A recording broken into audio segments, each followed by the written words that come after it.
প্রাথমিক জিজ্ঞাসাবাদে যে তথ্য পেয়েছি, তারা এই অপরাধটি, ঘৃণ্য জঘন্য অপরাধটি সংগঠিত করার আগ মুহূর্তেও আরো অপরাধে তারা সংশ্লিষ্ট ছিল। সেখান থেকে তারা পালিয়ে এসে এই অপরাধগুলো সংগঠিত করেছে। অর্থাৎ বিষয়টি যে পূর্ব পরিকল্পিত এমনটি না।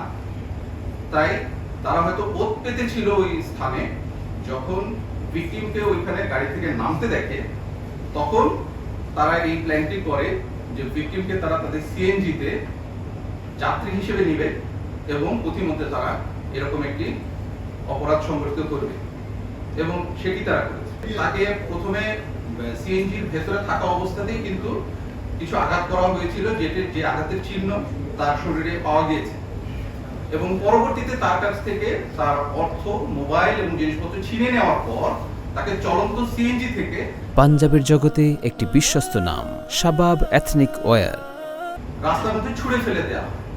ওটা যেহেতু একটা বিশ্ব রোড, পাকা রোড, ওই রাস্তাতে যখন সে পড়ে যায় তখন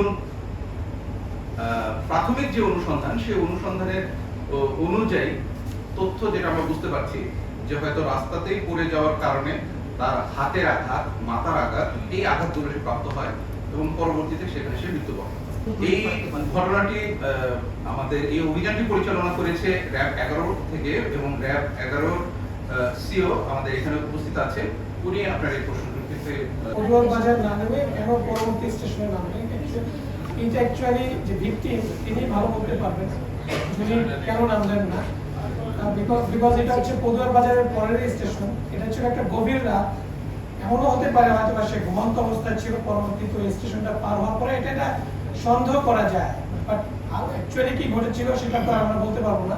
ভিকটিম নিজেই বলতে পারবেন কেন তিনি পরের স্টেশনে নেমেছেন। এটা যেমন আর যে অপারেশনটার ব্যাপারে যেটা বলেছেন, আমরা 5 জনকে একসাথে পাইনি।